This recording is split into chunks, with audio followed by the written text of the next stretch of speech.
नमस्कार दोस्तों।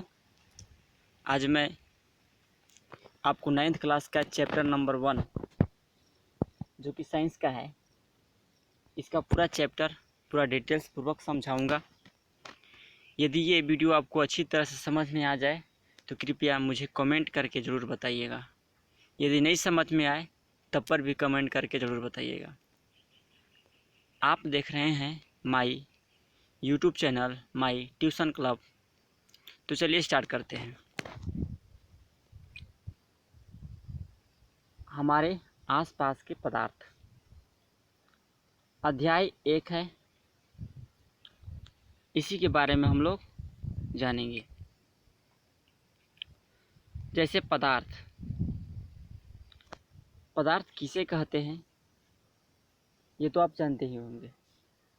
पदार्थ जो हमारे आमने आसपास की जितने भी वस्तुएं हैं जिसे हम देख रहे हैं वो पदार्थ हैं। जैसे ये 3 अवस्थाओं में रहता है।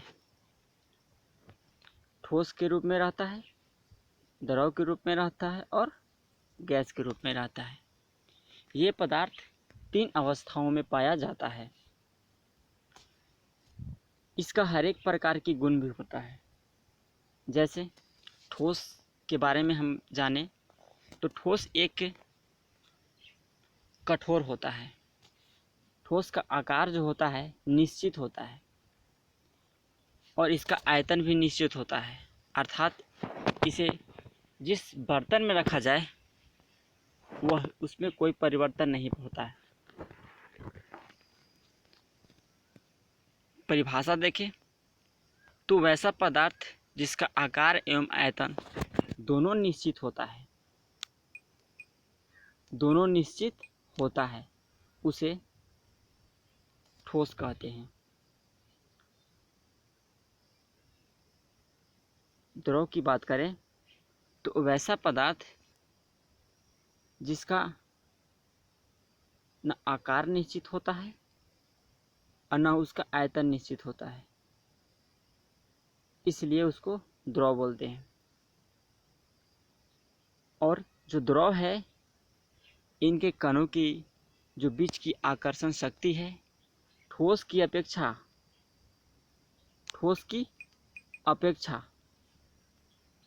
कम होता है। इसमें बहने की गुण पाया जाता है। गैस की बात करें तो इसके आकार एवं आयतन दोनों अनिश्चित होता है, अर्थात इसको हम जिस बर्तन में रखा जाए वह उसी के आकार का ले लेता है। जिसके जो कणों के बीच की जो गति होता है इसकी अपेक्षा द्रव की अपेक्षा कम होता है। अब हम आगे देखते हैं। तो ये था कुछ पदार्थ के महत्वपूर्ण समरी। अब हम इसका डिटेल्स जानेंगे। इसमें बहाव का गुण होता है। ये सब आप वीडियो को पॉज करके देख सकते हैं। अब हम डायरेक्ट पदार्थ की ओर नज़र रखते हैं। विश्व में प्रत्येक वस्तु जिस सामग्री से बनी होती है उसे ठोस कहते हैं। क्या बोलते हैं? उसे पदार्थ कहते हैं।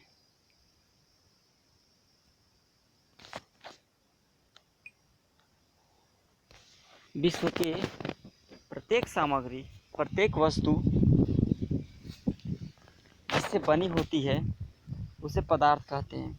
हमारे आसपास की विद्यमान हर वस्तु पदार्थ है। पदार्थ स्थान घेरती है और इसका द्रव्यमान भी होता है। पदार्थ के कणों से बना है, यह सतत नहीं है। पदार्थ के कण अत्यंत छोटे होते हैं, अर्थात बहुत छोटे हैं। जिस प्रकार से हमारे शरीर की कोशिकाएं छोटी होती है उसी प्रकार से पदार्थ के कण भी छोटी होती है और छोटे छोटे कण मिलकर पदार्थ का निर्माण करते हैं। पदार्थ के कणों के अभिलाक्षणिक गुण के बारे में बात करें तो पदार्थ के कण निरंतर गति करते हैं, यानी उसके पास गतिज ऊर्जा की गुण पाई जाती है, अर्थात एक जगह से दूसरी जगह प्रस्थान कर सकते हैं पदार्थ के कण।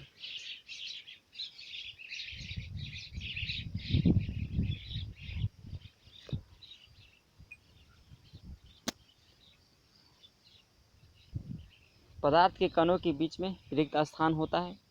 जब हम चाय, कॉफ़ी, नींबू पानी बनाते हैं तो एक तरह के पदार्थ के कण दूसरे तरह के पदार्थ के कणों के बीच उपस्थित रिक्त स्थान में समावेशित हो जाता है। इससे पता चलता है कि पदार्थों के कणों के बीच में पर्याप्त रिक्त स्थान होता है। एग्जाम्पल के तौर पर ले तो जैसे नींबू और पानी या पानी और चीनी को जब हम मिलाते हैं तो वे जो है जल में घुल जाते हैं, अर्थात हम अनुमान लगा सकते हैं कि जो पदार्थ होते हैं उनके कणों के बीच रिक्त स्थान होता है, जिसके कारण वह आपस में मिल जाते हैं। थोड़ा सा हम फिगर पर नज़र रखते हैं तो ये है पहला फिगर, जिसमें इसके अंदर जल है और लवण डाला गया है। ठीक है, ये जल है और इसमें लवण डाला गया है। यहाँ देखिए, ये देखिए, इसमें लवण डाला गया है और लवण डाल के इसको पूरी तरह मिला लिया गया है। अब मिलाने के बाद जल और लवण आपस में पूरी तरह से मिल जाता है।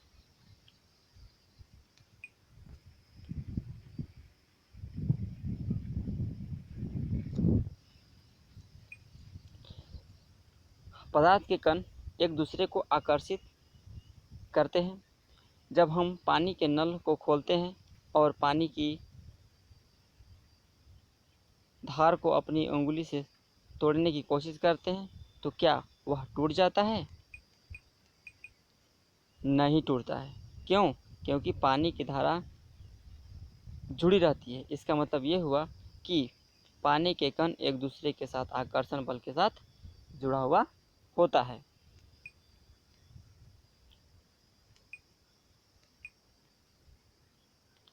इस प्रकार से ये सभी पदार्थ के गुण दिए गई है। पदार्थ के कणों के बीच का रिक्त स्थान और उसकी गतिज ऊर्जा ठोस पदार्थ में सबसे कम होती है, द्रव अवस्था में मध्य और गैसीय अवस्था में अत्यधिक होता है। ये एग्ज़ाम की व्यू से बहुत ही इम्पोर्टेंट है, क्योंकि इसी प्रकार का सवाल पूछा जाता है कि आपसे पूछा जाएगा कि क्या पदार्थ के कणों के बीच रिक्त स्थान होता है। 4 ऑप्शन दी गई होगी और उसको आपको जवाब देना है। तो जो ठोस है, जो ये ठोस पदार्थ है, उसमें जो गतिज ऊर्जा होती है उस कम होता है। द्रव अवस्था में यह मध्यम होता है गतिज ऊर्जा, और गैसीय अवस्था में सबसे अधिक पाया जाता है।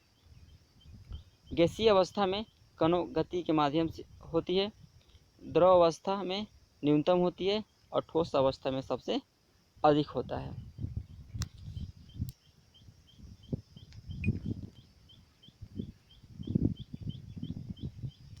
थोड़ा इस पर नज़र डालते हैं। देखिए, ये है ठोस। इसके जगह पर आप नमक ले सकते हैं, चीनी ले सकते हैं, क्योंकि वह भी एक क्रिस्टलीय ठोस ही है। इनके देखिए बीच के जो कण हैं, इनके जो बीच के कण हैं वो आपस में एकदम आपस में क्या है, एक दूसरे से सटे हुए हैं। ठीक है, एक दूसरे से क्या है, सटे हुए हैं, इस प्रकार से सटे हुए हैं। और जो द्रव है, द्रव के कणों के बीच की जो आकर्षण शक्ति है वो बहुत थोड़ा सा दूर दूर है, अर्थात उसमें रिक्त स्थान अत्यधिक मात्रा में है। गैस में तो आप आसानी से देख सकते हैं।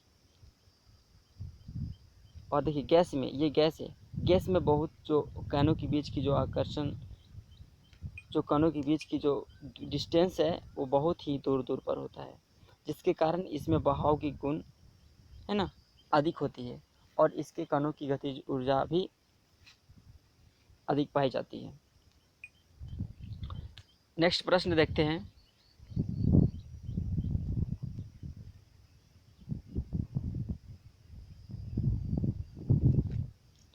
आप यहाँ से देख सकते हैं, ये ठोस का है। ठोस में देखिए आप देख सकते हैं कि बहुत ही जो कणों की जो बीच की जो डिस्टेंस है बहुत ही न्यूनतम शून्य के बराबर है। और द्रव के बीच आप ये देखिए, ये द्रव के बीच में जो कण हैं उनके बीच देखिए रिक्त स्थान है। अब हम आपको बता दें कि जैसे मान लीजिए कि ये है और ये है रखा गया है और ये रखा गया है, अर्थात इसमें जो कण है, ये जो कण है, आप देखिए ये बीच में जो दिख रहा है, ये जो बीच में जो दिख रहा है, इन यही रिक्त स्थान होता है।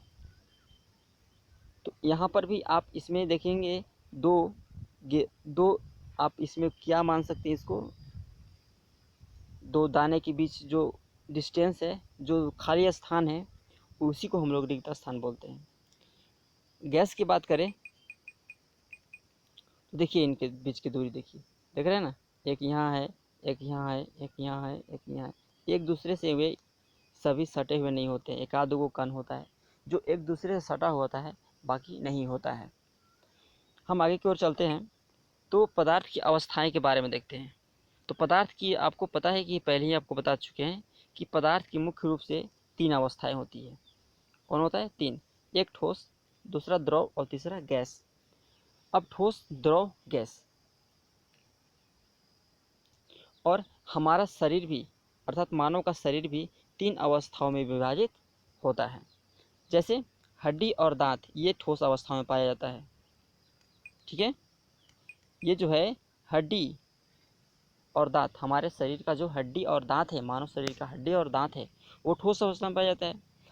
और द्रव अवस्था में कौन होता है? रक्त और जल जो होता है, ये द्रव अवस्था में पाया जाता है। और गैसीय अवस्था में आप समझते करते होंगे, जैसे इसमें हम हवा को ले सकते हैं। हमारे फेफड़े में जो हवा गैसीय अवस्था में पाया जाता है और 70% पानी हमारे शरीर में मौजूद होता है, और वह वाष्प के दौरान हमारे शरीर से बाहर निकलता है, तो हम मान सकते हैं कि हमारे शरीर में भी गैसीय अवस्था मौजूद होता है। ठीक है, तो हमारे शरीर को भी 3 पार्ट में बांटा गया है, ठोस, द्रव और गैस, जैसे कि आप समझ गए। आगे की प्रक्रिया देखते हैं क्या है। जैसे यहाँ पर दिया हुआ है ठोस। अब ठोस अवस्था के बारे में देखते हैं। तो जैसे ठोस के आकार जो क्या होता है, निश्चित होता है। ठोस स्पष्ट रूप से, ठोस अवस्था में स्पष्ट सीमाएं होती है। स्पष्ट मतलब उसको हम आसानी से देख सकते हैं। अगला प्रश्न देखते हैं। आगे है ठोस के कुछ उदाहरण। जैसे इसकी आयतन की बात करें तो ठोस के आयतन निश्चित होता है। क्या होता है? निश्चित। और इनकी संपीड़न नगण्य होती है। संपीड़न नगण्य होती है, ये दृढ़ होती है, बहुत मजबूत होता है। उदाहरण के तौर पर लेते हैं कि बल लगाने से रबड़ बैंड का आकार क्या होता है? बदल जाता है, लेकिन बल हटा लेने पर वह पुनः अपनी अवस्थाओं में मूल आकार में आ जाता है। अगर हम अधिक बल लगा दें तो रबड़ बैंड टूट जाता है। आगे की बात करें तो ठोस पदार्थों में कणों की गतिज ऊर्जा क्या होता है? न्यूनतम होता है। मतलब इसके कण बहुत ही धीरे धीरे इसकी मतलब नहीं, शून्य के बराबर गति करती है।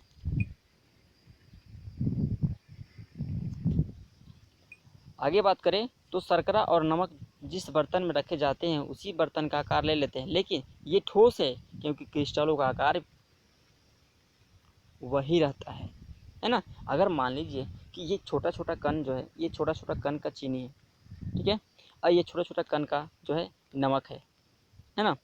अब बताते हैं आपको कि यदि आप इसको मान लीजिए ग्लास में रखते हैं तो ग्लास का आकार कर लेता है। ठीक है, ये ग्लास है ना।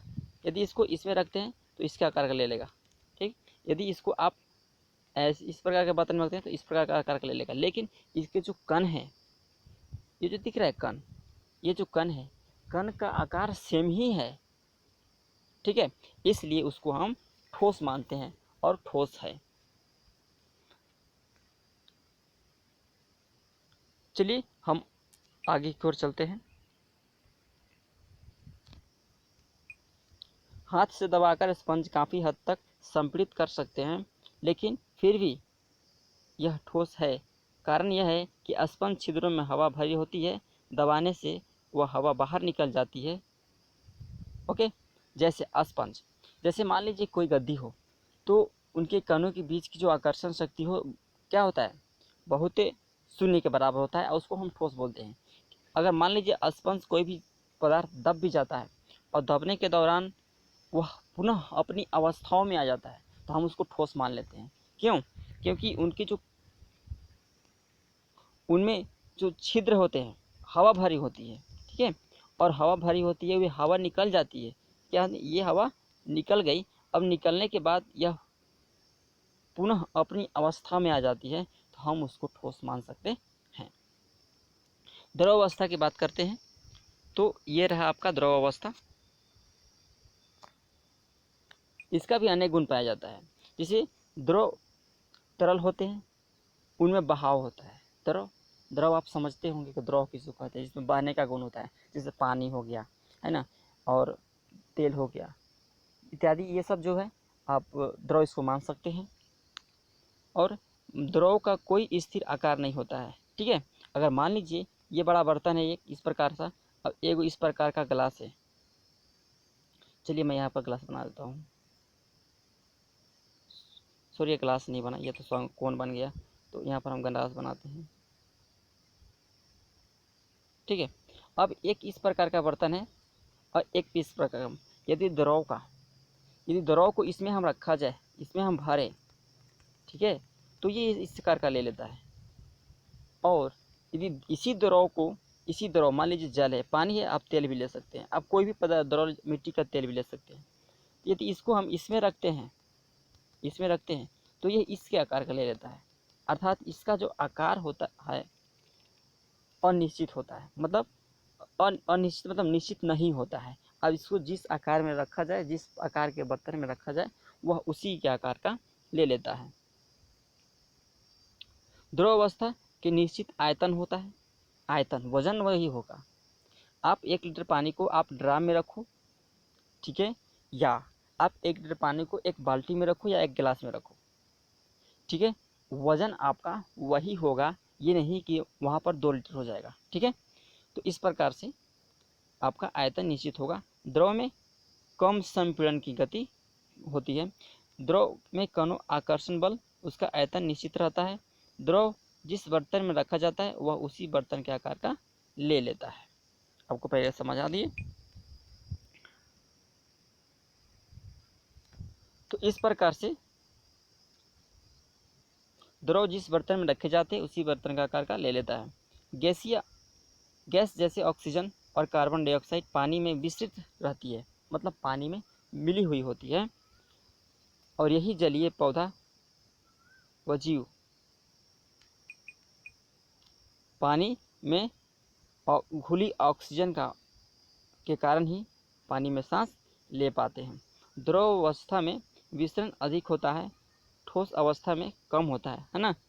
विसरण मतलब घुलने की शक्ति जो है, पावर जो है, अधिक होती है। और क्योंकि कणों में गति द्रव से ज़्यादा होती है और ठोस में कणों की गति कम होती है। अब चलते हैं गैसीय अवस्था की बात करते हैं। तो गैसीय अवस्था में जो है दोस्तों, यदि ये वीडियो आपको अच्छा लगे तो एक लाइक ज़रूर कीजिएगा और मुझे कमेंट करके ज़रूर बताइएगा, और उसमें जय हिंद ज़रूर लिखिएगा। तो गैसीय अवस्था की बात करते हैं, तो इसमें बहाव का गुण होता है।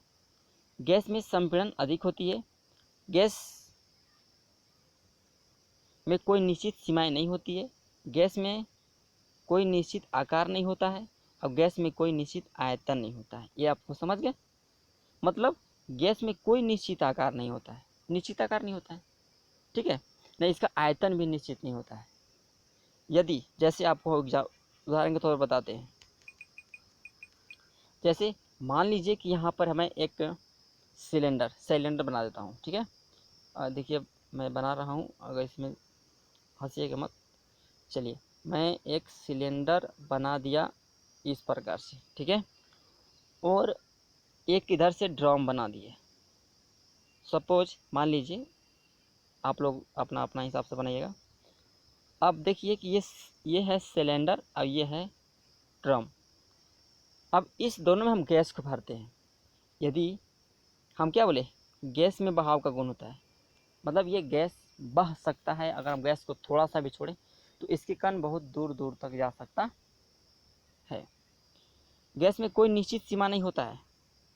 गैस में की आकार निश्चित नहीं होती है। यदि इसको हम ले सके तो ये आकार का ले लेगा, ठीक है, आकार का ले लेगा, ठीक है। और ये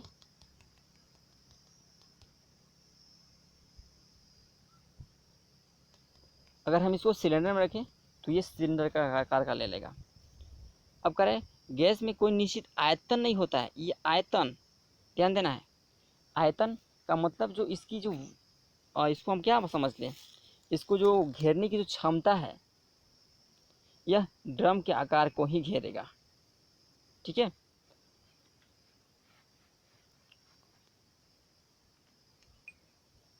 अब चलते हैं गैस। गैस में कण इधर उधर घूमने के लिए पूरी तरह स्वतंत्र होता है। इसके बीच जो कणों के आकर्षण बल जो होता है, जो इनके बीच की जो कणों की आकर्षण बल जो होता है ना, क्या होता है, बहुत बल कम होता है, इसलिए गैसों का बहाव होता है। गैसों का कोई निश्चित आकार नहीं होता है, इसलिए गैस जिस बर्तन में रखा जाता है वह उसी आकार का आयतन घेर लेती है। तो इस प्रकार से ये आप गैसीय अवस्था के बारे में पूरी जानकारी प्राप्त कर लिए। सॉरी, ओह कहाँ चल गया।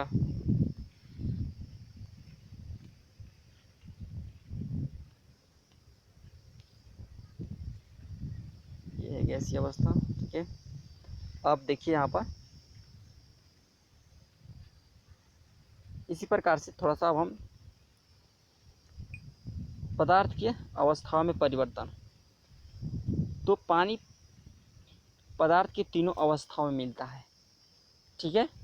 पानी जो है पदार्थ की तीनों अवस्थाओं में मिलता है, जैसे ठोस में भी मिलता है, द्रव में भी मिलता है और गैस में भी मिलता है, ठीक है।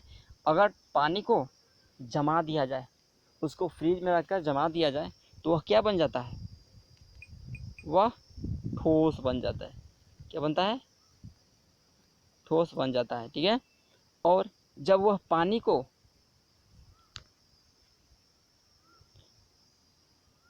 जब वह द्रव होता है, जब वह जल होता है, जो उसका प्रारंभिक स्थिति जल होता है ना, तो वह क्या बनता है, द्रव तो होता ही है वो। और गैस, जब पानी को गर्म किया जाता है, अधिक टेम्परेचर पर, तापमान पर गर्म किया जाता है तो वह गैस बन जाता है। ये देखिए नेक्स्ट जो है,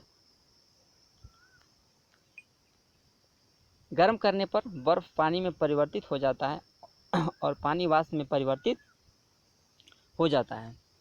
पदार्थों की भौतिक अवस्था दो तरीकों से परिवर्तित किया जा सकता है। तो ये तापमान में परिवर्तन के कारण पदार्थ में परिवर्तन कर सकते हैं। तो ये थर्मामीटर लगा हुआ है, ठीक है। इसको थोड़ा सा ऊपर और कर देते हैं।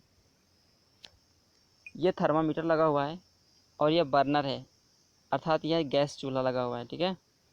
यह जल रहा है। अब इसको टेम्परेचर कर रहा है, इसको तापमान गर्म किया जा रहा है और थर्मामीटर से उसको नापा जा रहा है।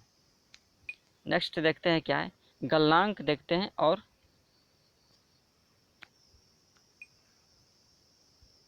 क्वथनांक देखते हैं।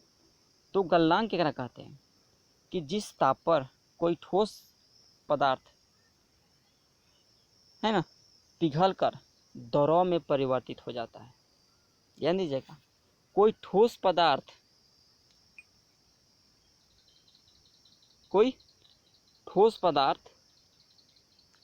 जैसे ये ठोस पदार्थ है, जब इसको हीट करते हैं, गर्म करते हैं, तो यह पिघल कर इस प्रकार से द्रव में परिवर्तित हो जाता है, ठीक है। तो उस स्थिति को हम लोग बोलते हैं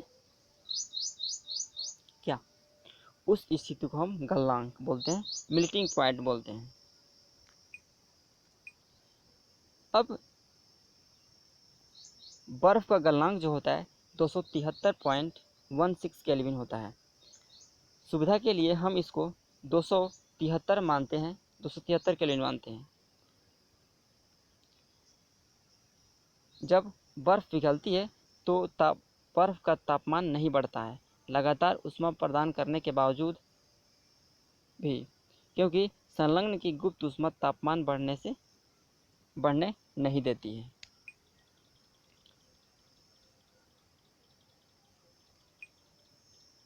वायुमंडलीय दाब पर 1 kg ठोस को उसके गलनांक पर द्रव में बदलने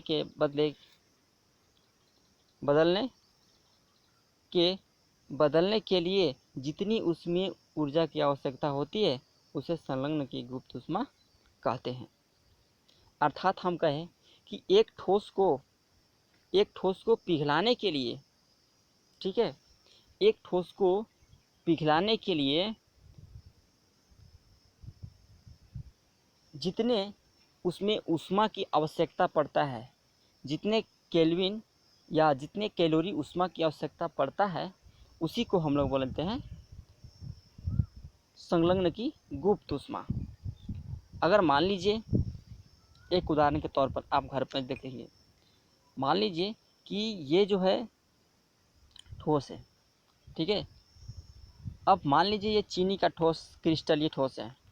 अगर हम इसको गर्म करते हैं तो गर्म करने में गैस या 1.5 1.0.5 इस प्रकार से गैस ख़त्म होती है। ये नहीं कि कुछ न कुछ गैस ख़त्म होता है। तो जो गैस की मात्रा ख़त्म हुआ तो उसी को हम लोग बोलते हैं संलग्न की गुप्त ऊष्मा। यानी पिघलाने में जितनी ऊष्मा की आवश्यकता होती है उसी को हम लोग बोलते हैं संलग्न की गुप्त ऊष्मा। नेक्स्ट जो है आपका प्रश्न, आपका बॉइलिंग पॉइंट। अब बॉइलिंग पॉइंट क्या है, अर्थात क्वथनांक। तो वायुमंडलीय दाब पर वह तापमान जिस पर द्रव उबलने लगता है उसका क्वथनांक बोलते हैं। क्या है? द्रव उबलने लगता है। यदि मान लीजिए कि कोई भी द्रव ये इस प्रकार के बर्तन में, जैसे मैं एक बर्तन बना रहा हूँ, देखिएगा। अगर मान लीजिए इस प्रकार के बर्तन में कोई भी चीज़ गर्म कर रहे हैं, ठीक है, और इसको हीट कर रहे हैं, और हीट करने के बाद जितनी अगर हम उसमें ऊर्जा देते हैं, अगर जो ऊर्जा हम उसमें लगाएं और लगाने के दौरान यदि पानी, ये जो पानी दिख रहा है, यदि पानी खौलने लगे, उबलने लगे, तो उस स्थिति को हम क्वथनांक बोलते हैं। अब जल का जो क्वथनांक होता है, ठीक है, जो जल का क्वथनांक की बात करते हैं तो जल की क्वथनांक 373 केल्विन होता है। और डिग्री सेल्सियस में बात करें तो 100 डिग्री सेल्सियस पर भी जल खौलने लगता है। आप इसको घर पर यूज करके देख सकते हैं। और अब यहाँ पर आप सोच रहे होंगे कि ये क्या है, ये क्या है, ठीक है, ये क्या है ना। तो ये जो है, ये 100 डिग्री सेल्सियस जो पानी की खौलने की जो चांसेस है वो है, और 273 जो बर्फ़ की गलनांक है वो है। दोनों को मिला करके ये 373 डिग्री सेल्सियस जल का क्वथनांक को माना गया है, इसका वैल्यू है। अब वाष्पीकरण की गुप्त ऊष्मा के बारे में हम लोग जानेंगे। ये है वाष्पीकरण की गुप्त ऊष्मा। वायुमंडलीय दाब पर 1 kg द्रव को उसके क्वथनांक पर वाष्प में बदलने के लिए जितनी ऊष्मा की आवश्यकता होती है उसे वाष्पीकरण की गुप्त ऊष्मा बोलते हैं। अर्थात किसी भी द्रव हो, जैसे मान लीजिए ये है आपका, ओ सॉरी ये बड़ा हो गया, छोटा करते हैं। मान लीजिए ये कोई बर्तन है, इसको हम हीट कर रहे हैं, तो ये जो है द्रव उबल रहा है, ठीक है, द्रव उबल रहा है, या हम कह सकते हैं कि 1 kg इसमें द्रव है, है ना। और 1 केजी द्रव को उसके क्वथनांक पर मतलब है कि ये जल उबल रहा है, इसका मतलब ये हुआ क्वथनांक पर वाष्प में बदलने के लिए जितनी ऊष्मीय ऊर्जा की आवश्यकता होती है, उबल रहा है और उबलने के दौरान यदि वाष्प में परिवर्तित हो रहा है इसमें से जल इस प्रकार से, ठीक है, वाष्प में परिवर्तित हो रहा है, तो उस स्थिति को हम वाष्पीकरण की गुप्त ऊष्मा बोलते हैं। उसी प्रक्रिया को हम वाष्पीकरण की गुप्त ऊष्मा कहते हैं। चलिए नेक्स्ट प्रश्न देखते हैं, यहाँ पर नेक्स्ट पॉइंट देखते हैं। ओहो, कैसे हो जा रहा है।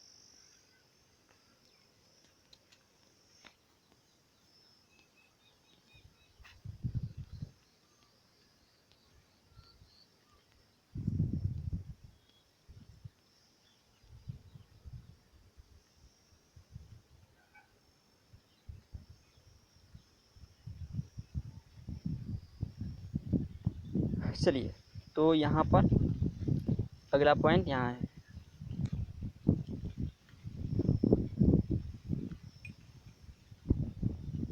जो अगला पॉइंट है, जब पानी को उबाला जाता है तो उसके तापमान में वृद्धि नहीं होती है। तापमान 100 डिग्री सेल्सियस ही रहता है, क्योंकि वाष्पीकरण की गुप्त ऊष्मा पानी के कणों के बीच आकर्षण बल को तोड़ती है। 100 डिग्री सेल्सियस तापमान पर वाष्प के कणों में उसी तापमान पर पानी के कणों की अपेक्षा ऊर्जा अधिक होती है। तापमान में परिवर्तन से पदार्थ की अवस्थाओं को एक दूसरे रूप में बदला जा सकता है, जैसा कि नीचे दर्शाया गया है। बात सही है। अर्थात हम किसी भी वस्तु को तापमान में परिवर्तन करके, यदि हम किसी भी वस्तु, जैसे जल है, अगर हम टेम्परेचर को ज़्यादा देंगे, ठीक है, जैसे यहाँ पर एग्जांपल के थ्रू, जैसे कोई वस्तु यहाँ पर दर्शाया गया है, ये जल, हम जल का उदाहरण इसलिए लेते हैं क्योंकि जल के तारण से ज़्यादा बहुत जल्द आपको समझ में आएगा। तो यहाँ पर यदि इस जल है, अगर इस जल को अगर हम अधिक मात्रा में टेम्परेचर दें, हाई लेवल का टेम्परेचर दें, तो क्या होगा, यह जो है जल वाष्पीकरण में परिवर्तन हो जाएगा, वाष्प में, भाप में परिवर्तन हो जाएगा।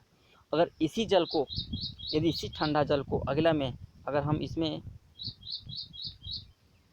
कम टेम्परेचर दें, तो यह जल जो है खौलने लगेगा। अर्थात अवस्था में परिवर्तन हो रहा है कि नहीं, यहाँ पर वाष्प में बन रहा है, यहाँ पर केवल खौल रहा है।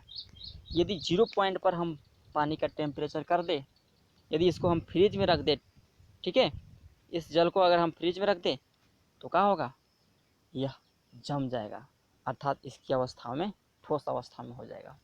तो इस प्रकार से इसकी अवस्था में हम परिवर्तन ला सकते हैं। अगला प्रश्न देखते हैं। अगला जो स्थिति है, ठोस, द्रव और गैस। इस येरो का मतलब ये हुआ कि ठोस से हम द्रव प्राप्त कर सकते हैं और द्रव से हम ठोस प्राप्त कर सकते हैं।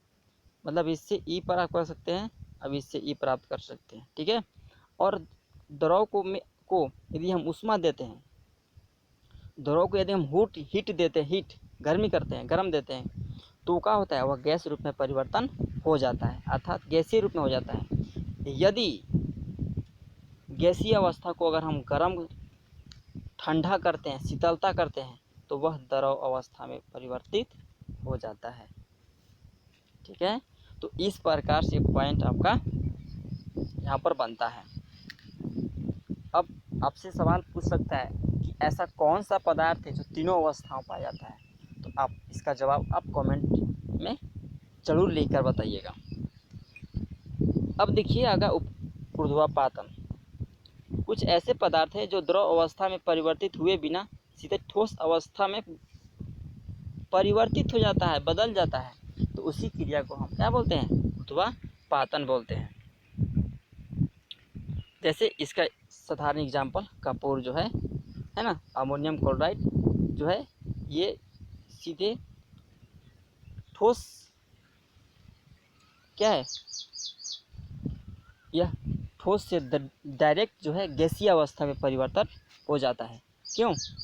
क्योंकि ये जो है जब इसको हीटिंग किया जाता है, जब इसको हीट किया जाता है तो यह गैस में परिवर्तित हो जाता है। चीनी की प्याली में डालिए। अब यहाँ पर थोड़ा सा एग्जाम्पल दिया है, करके रखिए, आप इसको ध्यान से पढ़ लेंगे, ठीक है। हम नेक्स्ट की ओर चलते हैं। आप इसको वीडियो को रोक करके आप पढ़ सकते हैं, ठीक है।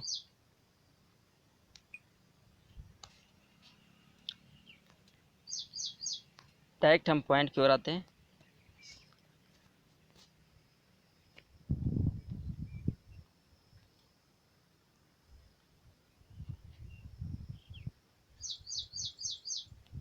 यह दाब में परिवर्तन।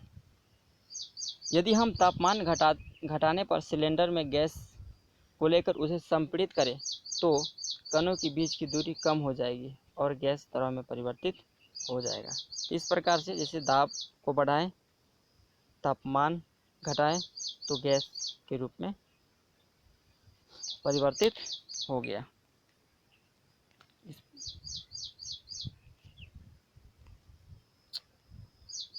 कैसे ऐसे हो जा रहा है?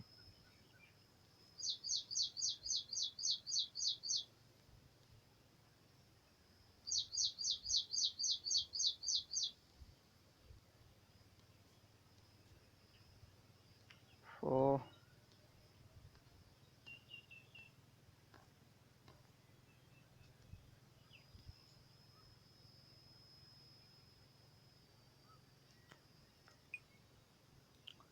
तो ये रहा, ज़्यादा दाब बढ़ाने से गैस के कण नज़दीक आ जाते हैं।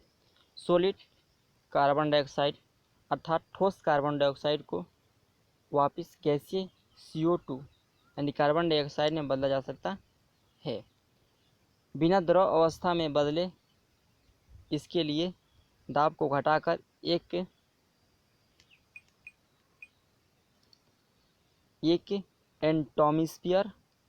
एटमॉस्फेयर तक करना होता है, जैसे ड्राई आइस, जैसे शुष्क बर्फ़। आपको ये भी इम्पोर्टेंट क्वेश्चन जो है एग्ज़ाम के लिए कभी कभी पूछ देता है कि शुष्क बर्फ़ किसे कहते हैं। तो ठोस कार्बन डाइऑक्साइड सॉलिड CO2 को हम लोग बोलते हैं, ठोस कार्बन डाइऑक्साइड को हम लोग बोलते हैं शुष्क बर्फ़ बोला जाता है। आगे के देखते हैं कि दाब और तापमान के प्रभाव से पदार्थ की तीनों अवस्थाओं का अंतर रूपांतरण इस प्रकार से होता है, जो कि यहाँ फिगर के द्वारा समझाया गया है। जैसे ये फिगर आप देख सकते हैं, ये है आपका ठोस है। ठोस को जब संलग्न करते हैं, ठीक है, तो द्रव में परिवर्तित हो जाता है, और जब द्रव को वाष्पीकरण करते हैं तो गैस बनता है। बात सही। अगर द्रव को अगर हीट करेंगे तो क्या में परिवर्तित होगा? वह गैस में। और जब गैस को हम ऊर्ध्वपातित करते हैं गैस को, तो वह पुनः ठोस प्राप्त हो जाता है। और ठोस को जब हम ऊर्ध्वपातित करते हैं तो गैस में परिवर्तित हो जाता है। मतलब एक दूसरे के अपोजिट होता है। अगर हम द्रव को जमाते हैं तो ठोस में परिवर्तित हो, अगर हम द्रव को जमाते हैं तो क्या में परिवर्तित होता है? ठोस में परिवर्तित हो जाता है। अगर गैस को संलग्न करते हैं तो द्रव में परिवर्तित। संलग्न का मतलब होता है कि एक जगह इकट्ठा करना, जमा करना। ओके, तो नेक्स्ट देखते हैं वाष्पीकरण, समझते हैं क्या है। आज बहुत तेज से कैसे हो जा रहा है।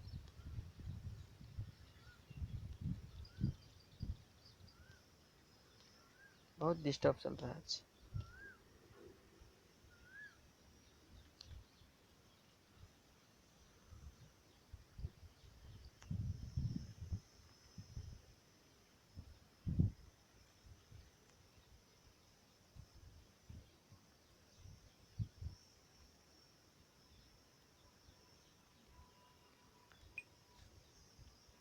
वाष्पीकरण एक ऐसी सतही प्रक्रिया जिसमें द्रव पदार्थों में सतह के कण क्वथनांक के नीचे किसी भी तापमान पर वाष्प में बदलने लगते हैं। ऐसी प्रक्रिया को वाष्पीकरण कहते हैं। सतह पर उपस्थित कणों में उच्च गतिज ऊर्जा के कारण अन्य कणों के आकर्षण बल से मुक्त हो जाते हैं, इसी कारण इसे वाष्प में बदल जाते हैं। सतही क्षेत्र, तापमान में वृद्धि और आर्द्रता। सतही क्षेत्रफल बढ़ने से वाष्पीकरण की दर बढ़ जाती है और तापमान बढ़ने से वाष्पीकरण की दर भी बढ़ जाता है, क्योंकि पदार्थ के कणों की गतिज ऊर्जा बढ़ जाती है। आर्द्रता, अगर हवा में आर्द्रता को वाष्पीकरण की दर घट जाती है। ठीक है, ये भी आपके एग्ज़ाम के लिए बहुत इम्पोर्टेंट है। आपसे पूछ सकता है कि हवा में आर्द्रता है तो वाष्पीकरण की दर क्या होगा, उसमें क्या परिवर्तन आएगा, घट जाएगा, बढ़ जाएगा, दोनों होगा, इनमें से कोई नहीं होगा, तो आपको मारना होगा आंसर में घट जाएगा। नेक्स्ट जो है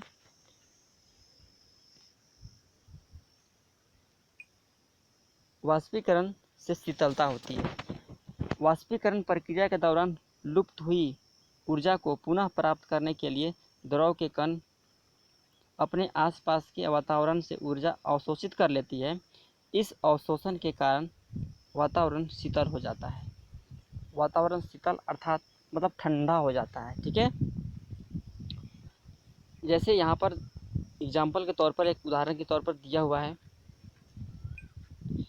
अगर हम हाथों पर एसीटोन डालते हैं तो एसीटोन हमारे हाथ से ऊष्मा लेकर वाष्प में परिवर्तित हो जाता है। ठीक है, इसी कारण हमें हाथ पर शीतलता महसूस होती है। एसीटोन हम माने तो जैसे इत्र जानते हैं, इत्र आप लोग जानते होंगे, तो इत्र को जब अपने हाथ पर लेते हैं तो वह हमारे हाथ से ऊष्मा ले करके और वह ऊष्मा में परिवर्तित, वह वाष्प में परिवर्तित हो जाती है। क्या में वाष्प में परिवर्तित हो जाती है, जिसके कारण हमें क्या होता है, हथेली पर शीतलता महसूस होती है। तो दोस्तों, इस प्रकार से मैं आपको पूरा चैप्टर कवरेज करवा चुका हूँ। अगर इसमें किसी प्रकार का प्रश्न अगर नहीं समझ में आया हो तो कृपया मुझे कमेंट करके ज़रूर बताइएगा, और यदि इसका ऑब्जेक्टिव क्वेश्चन आपको चाहिए तो ये भी कमेंट में लिखिएगा। मैं इसका अगला वीडियो में इसका ऑब्जेक्टिव क्वेश्चन ज़रूर दूंगा। तो चलिए, अब मैं वीडियो को समाप्त करता हूं, क्योंकि बहुत लंबा हो चुका है। यदि ये वीडियो आपको अच्छा लगे तो हमारे चैनल को सब्सक्राइब भी कीजिएगा और साथ ही साथ लाइक शेयर भी कीजिएगा अपने दोस्तों में।